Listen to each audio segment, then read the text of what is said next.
Che, ¿cuánta gente? ¿Qué haces ahí sentado? Pará. Va, entonces está bien. Bueno, ¿estamos? ¿No estamos? Ahora. ¿Estamos? Bueno, buen día a todos. Perdón la media hora de atraso de último momento. Bueno, primero comunicarles que el Gobierno Nacional, mediante el decreto 614/2024, disolvió la Agencia Federal de Inteligencia para crear, como ustedes ya saben, porque salió publicado el decreto hoy, en el boletín oficial, la Secretaría de Inteligencia del Estado, órgano que tendrá el control operativo de las 4 agencias que ahora componen el nuevo sistema. No los aburro con los detalles, pero el Servicio de Inteligencia Argentino o la CIA, la Agencia de Seguridad Nacional, la ASN, la Agencia Federal de Ciberseguridad, la AFC, y la División de Asuntos Internos, que básicamente lo que va a hacer es controlar el funcionamiento de las otras tres agencias. Como sabemos, durante años la Agencia Federal de Inteligencia fue la cara visible de la decadencia argentina, donde en lugar de destinar los fondos para la defensa de la nación y de la seguridad de los argentinos, se destinaban con otros fines como el espionaje político, la persecución ideológica y el tráfico de influencias. A tal punto llegó esa decadencia que cuando asumió la presidencia el profesor Fernández en el 2019 dijo en su discurso que los fondos reservados de la cartera de inteligencia se iban a destinar a la financiación del plan contra el hambre. Bueno, recordarán después la conformación de la Mesa del Hambre, su disolución posterior, etcétera. Ahora la nueva CIDE va a modernizar el servicio de inteligencia, transparentar su accionar y promover la excelencia en el desarrollo de sus tareas. Después de mucho tiempo, en Argentina todo vuelve a funcionar como debe. En otro orden de cosas, contarles que el Banco Nación presentó una nueva línea de créditos para desarrollos inmobiliarios que financia hasta el 100% del total de la inversión. Esta iniciativa se suma a la línea de créditos hipotecarios presentada en mayo por la entidad, que al día de la fecha ya cuenta con 29.616 inscriptos. Para nosotros esto, más allá de que a ustedes les pueda parecer una novedad del montón, para nosotros es muy importante porque después del desbarajuste más grande que se hizo de nuestra historia económica, la Argentina vuelve a recorrer situaciones o a atravesar situaciones normales, como es la de tener créditos para financiar proyectos de inversión, como es este caso.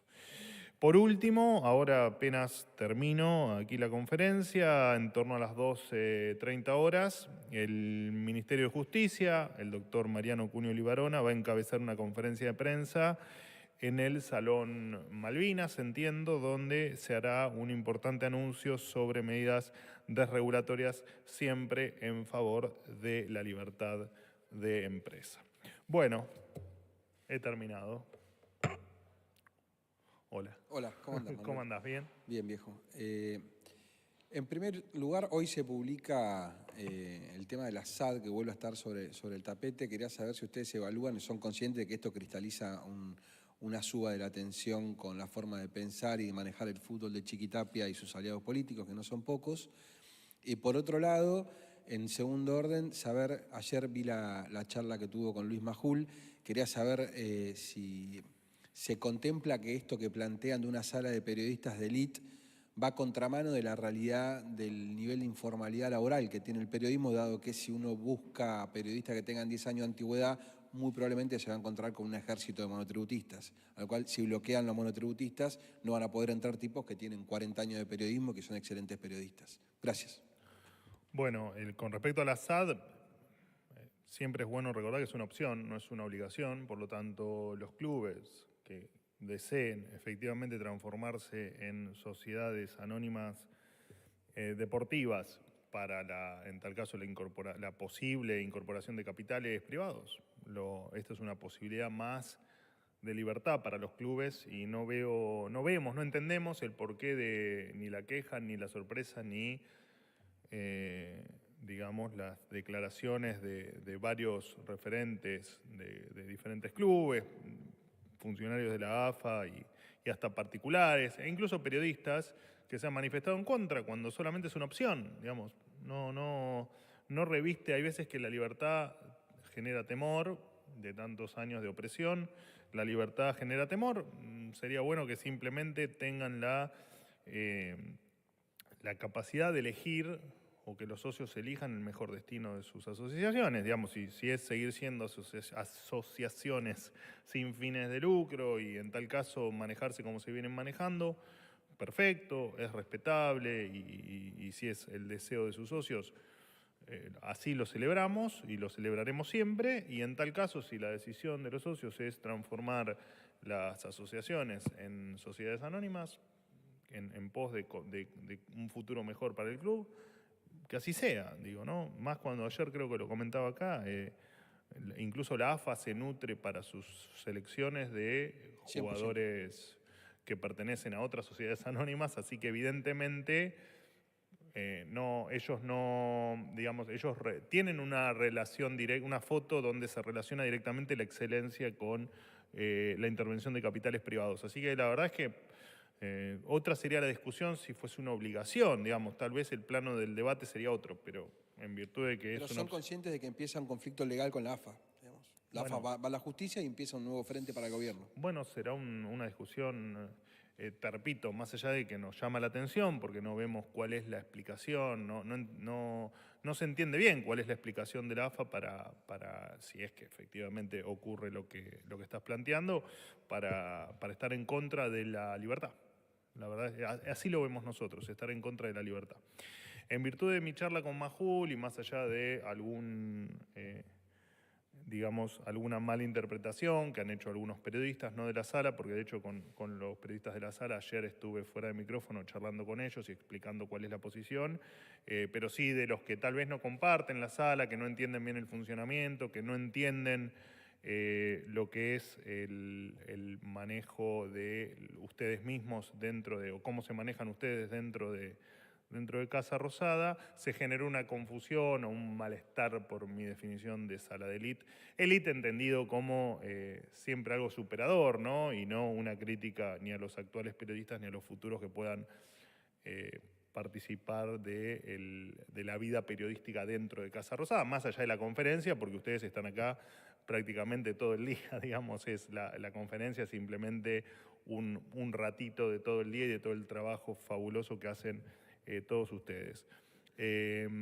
La nueva, digamos, resolución o la nueva manera de, que repito, no estoy diciendo nada que no haya dicho ayer fuera de micrófono a tus colegas, se va a dar en consenso con las diferentes asociaciones. De hecho, por ejemplo, ya estuve hablando con gente de ADEPA para transmitirles que iban a ser parte del debate de cómo hacer que todos estemos de acuerdo y que efectivamente podamos hacer que la acreditación no es de los periodistas, o sea, ustedes no tienen ninguna acreditación en Casa Rosada, la acreditación es del medio y en tal caso el medio elige a los periodistas que utilizan esa acreditación que se le otorga al medio para venir a Casa Rosada.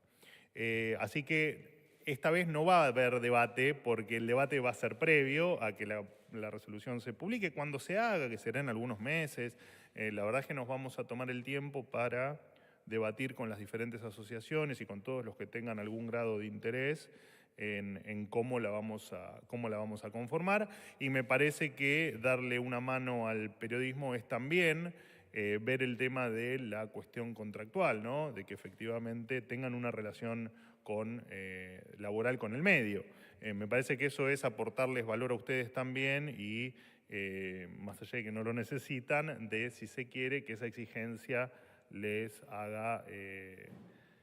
dé una ventaja adicional en cuestiones de relaciones laborales con el medio. Eso obliga a un blanqueamiento de una actividad que no está blanqueada. Bueno, no deberían por qué ninguno de ustedes estar fuera de la ley, ni en negro, ni con ningún esquema que no sea una relación de dependencia. Pero bueno, en tal caso será un tema no solo de cada medio y la relación laboral, sino que además lo vamos a discutir con los dueños de los medios, así que digamos, nada va a quedar sujeto a la discusión entre partes porque ya se va a haber discutido previamente. O sea, vamos a llegar a la resolución sin más nada que discutir porque ya nos vamos a haber puesto de acuerdo en todos los puntos, a diferencia de tal vez lo que viene ocurriendo, que es que no se da la discusión entre todas las partes, esta vez la vamos a dar, no era tampoco para que se arme entiendo que quienes me han cuestionado, casi todos los que me han cuestionado esa palabra o la charla que yo tuve con el periodista Luis Majul, estuvo marcada dentro del desconocimiento de cómo funciona todo esto, pero no va a haber ningún inconveniente porque van a ser todos parte del debate. Buen día, Manuel. ¿Cómo andás? ¿Cómo te va? ¿Bien? Martín Fernández para Radio de la Ciudad. Te quería pedir detalles o más precisamente alguna reflexión acerca de la reforma en la CIDE, lo que mencionaste al principio. Puntualmente, ¿qué aprendió el gobierno luego de lo que fue la salida de Nicolás Posse? ¿Qué es lo medular que definió que la Secretaría, que la AFI pasara de estar bajo el árbitro de la Jefatura de Gabinete a la Secretaría de Presidencia? Y puntualmente, que no recuerdo si en definitiva ustedes lo dejaron trascender, me parece que no, si el Poder Ejecutivo pudo confirmar que Nicolás Posse espió a funcionarios propios del Gobierno Nacional. Y permitime una segunda cortita, recién hablaste de la conferencia que va a brindar Libarona. ¿A qué sector te referís que va a tocar este anuncio en las reformas que va a anunciar Cunio Libarona en un ratito? Bueno, no lo dijiste. Qué ansiedad, faltan 45 minutos y es acá 200 metros, así que un poco de paciencia, así no le quito la novedad al ministro Cunio. Bueno, a ver, el proyecto de reforma de la AFI nada tiene que ver con lo que ustedes muchas veces me han preguntado de la supuesta persecución que había del ex jefe de gabinete, con funcionarios, esas supuestas escuchas bueno, no, lo habían definido de diferentes maneras, cuestión que siempre negamos y que dijimos que cuando eso, en tal caso, algún funcionario esté relacionado con alguna de esas cuestiones, no solo que lo íbamos a denunciar, sino que teníamos la obligación de denunciarlo. Episodio que no ha ocurrido si no lo hubiésemos hecho. La reforma en la AFI o la disolución de la AFI y la transformación en la Secretaría de Inteligencia del Estado y en estas cuatro áreas que mencioné y que están en el decreto responden simplemente a lo que efectivamente dice el comunicado de OPRE que yo les comenté recién. Hay incluso la AFI, no es que siempre estuvo sospechada, sino que además hubo procesos judiciales donde se marcaba que efectivamente el funcionamiento de la AFI no era el que correspondía. Esta es una reforma que estuvo pensada desde antes de la asunción, digamos, esta es una reforma que se venía pensando en pos de transparentar un esquema que, bueno, la frase creo que es repetida, pero creo que es una deuda que tiene la democracia o que tenía la democracia con la sociedad argentina, que es esto de tener una agencia de inteligencia que efectivamente sirva para proteger a los argentinos y no en tal caso para perseguirlos. Pero no, en esto no tiene nada que ver lo que mencionás vos en relación al anterior o al último jefe de gabinete, ni a ninguna otra cuestión extraña que no sea la de tratar de hacer mucho más eficiente y transparente un sistema, un esquema que hace décadas que no lo es. Es simplemente eso. Y no hay mucho más para aclarar, más que después se van a ir conociendo, por supuesto, más detalles y en tal caso irán conociendo quiénes van a cada una de las divisiones o de las agencias, que básicamente una es para seguridad interior, otra es para seguridad exterior o para recopilar datos del exterior, otra es para ciberseguridad y la otra es para efectivamente controlar al resto de las áreas, más allá de que entiendo que esto va a tener un control de una bicameral que va a ser la que efectivamente controle gastos y controle la operatoria para que todo sea lo más transparente posible para todos de una buena vez en la República Argentina con tema inteligencia del Estado. Mi querido Peral. ¿Qué tal? ¿Cómo estás, Manuel? Bueno, para Concierto Litoral y Fénix Buenos Aires, ayer el ministro de Economía, Luis Caputo, hacía referencia con respecto a que, bueno, en base a las medidas que se habían tomado, bajó el dólar, los financieros, el blue, pero que muchos remarcaban el tema de la suba del riesgo país. Quería saber qué lectura es la que hacen ustedes, por qué es que sube el riesgo país, que es que siempre se tienen en cuenta bastantes factores, endógenos obviamente. Si algunos de los que se dijeron, el tema de la estacionalidad, de algunos operadores en el mercado, ¿qué lectura hace concretamente ustedes con respecto a eso? No, bueno, más allá de que obviamente Ayer sorprendió la abrupta caída de la cotización de los dólares libres, de los dólares financieros. Llamó la atención realmente, porque ante un anuncio no hubo ningún tipo de intervención en el mercado en el día de ayer, porque de repente se derrumbaron los dólares financieros. Eso nos llamó la atención, pero nosotros la verdad es que no le buscamos explicación al día a día de lo que va pasando. A nosotros no nos importa el valor del dólar. No estamos preocupados por el dólar, no nos ocupa el dólar, no nos ocupa el riesgo país, porque a nosotros lo que verdaderamente nos preocupa, nos ocupa y nos desvela todos los días hasta que terminemos de solucionar el problema es el peso. Nosotros hoy no, desde hace muchísimo tiempo, tenemos un problema con el peso y lo que hicimos fue profundizar la política monetaria, ahí está. Profundizar la política monetaria, profundizar la limpieza, la absorción de pesos que estábamos haciendo y terminar con la última, se le denominó canilla, la última canilla que había para la emisión de pesos. Después lo que pasa en el día a día, nosotros no intervenimos, y además se nombra, digamos, yo no recuerdo una caída tan abrupta, no se me viene a la cabeza una caída tan abrupta en un día en la cotización de los dólares financieros, y sin embargo estamos marcando una suba del riesgo país del 3%, cuando son cuestiones estrictamente, no hay que ver la foto de un día, hay que tratar de ver la película un poco más completa. Y nuestra obsesión es con el peso, nuestra obsesión es con que cada vez haya menos pesos en la economía, porque eso va a hacer que efectivamente la inflación se termine de pulverizar. Esto no es más que la estocada final a la inflación, y esto va a hacer que todo el resto de las variables se corrijan, pero no estamos obsesionados con el dólar, estamos obsesionados con el peso. Hola, ¿qué tal, vocero? Francisco Moreno para BAE Negocios. Retomando lo que decía el compañero, si bien cayó, subió el riesgo país, además cayeron los bonos y el Merval también se desplomó. Y hoy justo el FMI publicó su informe de proyecciones que vaticina una caída del producto del PBI de 3,5%, justo en un día de pago de vencimiento de deuda, si no me equivoco. Quería preguntarle si esta situación, si esta foto completa, justo como decía, complica a la Argentina en la posibilidad de un nuevo acuerdo con el fondo. No, para nada, absolutamente para nada. De hecho, lo hemos comentado acá, las intenciones de llegar a un nuevo acuerdo, más allá de la falta, por supuesto, de la discusión formal, estamos sobrecumpliendo todas las metas.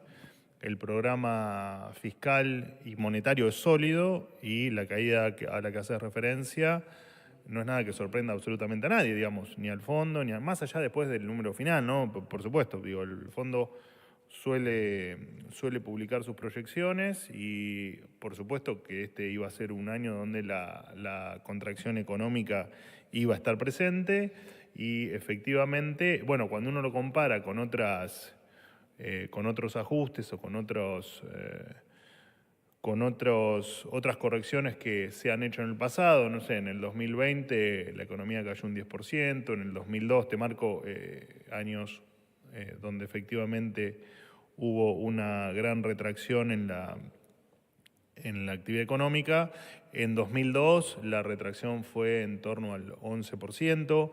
La verdad es que nosotros, para toda la basura que hemos sacado abajo de la alfombra, la caída del 3,5%, son proyecciones, ¿no? Está claro que falta la mitad del año todavía por delante y que ya empezamos a ver algunos síntomas de reactivación que van desde el promedio del salario real hasta, no sé, campo, pesca, minería, los que nombro siempre.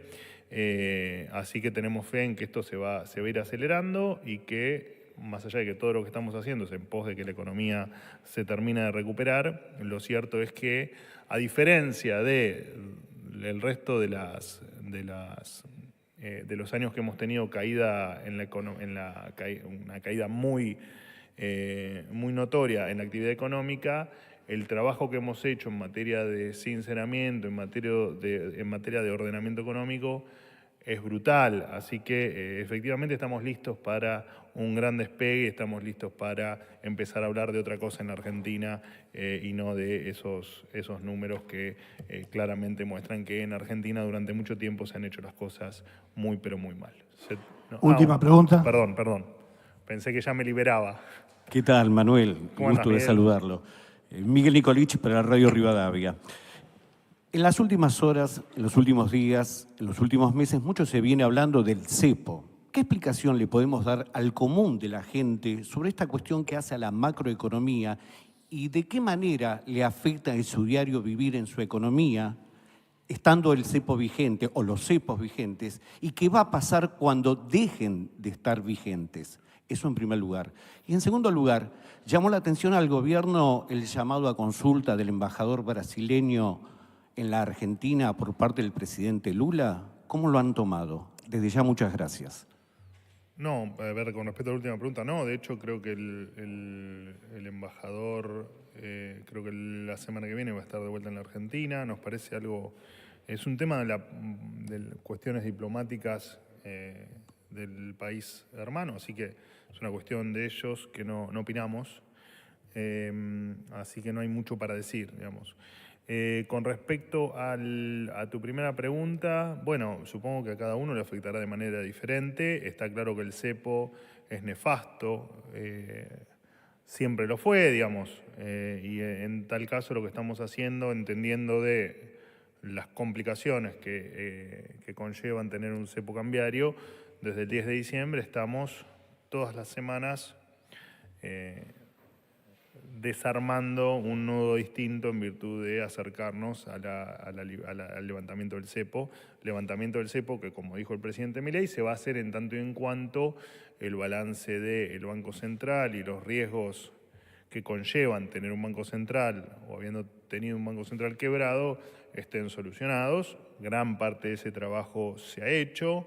Se han limpiado los pasivos remunerados, se ha cortado con por supuesto, el déficit fiscal y se ha cortado también con el déficit fiscal y de hecho se tiene superávit fiscal en términos incluso financieros, lo que era impensado en la Argentina, y por supuesto hay temas por solucionar. Bueno, de hecho el fin de semana se cortó la última canilla de emisión de pesos, que era por comercio exterior, y queda solucionar el problema de los puts, que son estos famosos bonos de liquidez inmediata, donde, de hecho aprovecho tu pregunta para agradecer a los bancos que están en muy buena predisposición, tienen muy buena predisposición para terminar finalmente de solucionar el tema. Así que probablemente en los próximos días logremos tener novedades con respecto a eso. Y bueno, no hay mucho más para describir del cepo que le ha hecho tanto daño a la Argentina, ¿no? Pero estamos haciendo todo para que efectivamente eso se levante cada vez, o sea, que el cepo se levante lo más rápido posible, porque aparte es una traba para el crecimiento también y es muy complejo para todos los argentinos, más allá de que después a cada uno le afecte, por supuesto, en su vida personal de manera distinta. Pero está claro que el cepo, no solo que hay que levantarlo, sino que el cepo no debería existir nunca más en la República Argentina. ¿Listo? Gracias, hasta luego.